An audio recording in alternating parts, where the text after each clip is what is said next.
I'm so glad that you all are sharing this special day today with the people in your family that we're here to honor. I'm not going to use the microphone. I don't need it. You can hear me back there, right? Thought so.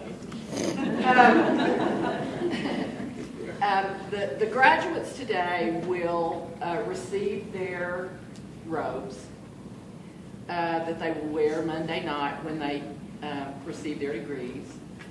They will receive a pin that they can wear as they do their professional work.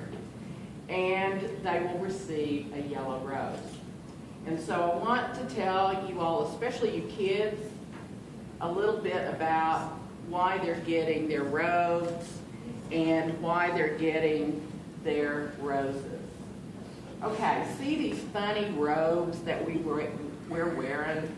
Now these are called robes or gowns, but we don't sleep in these. But they have a special meaning, and that is that in the Middle Ages, most people couldn't read or write, and they didn't have access to books. Books were a very precious thing. How many of you boys and girls have books at home? Wow, you would have been so special back then because most people didn't have books, right? Because they had to print them.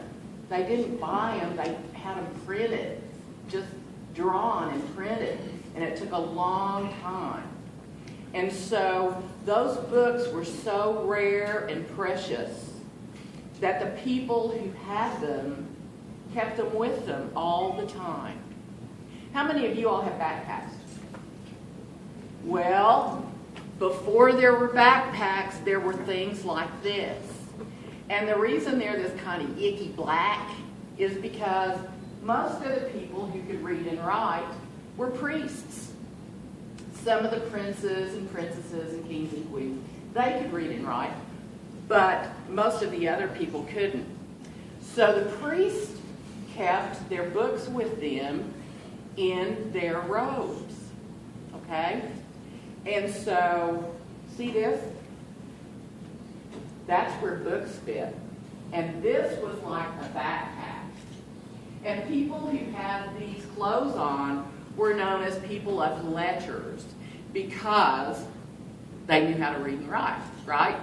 Now, the more baggage you had hanging around, the smarter you were because the more books you had. So, Dr. Fraunheiser, would you stand up and turn around and show the boys and girls your backpack? Wow! He's really smart, right? He has a huge backpack. So the robe is going to be the first thing they get.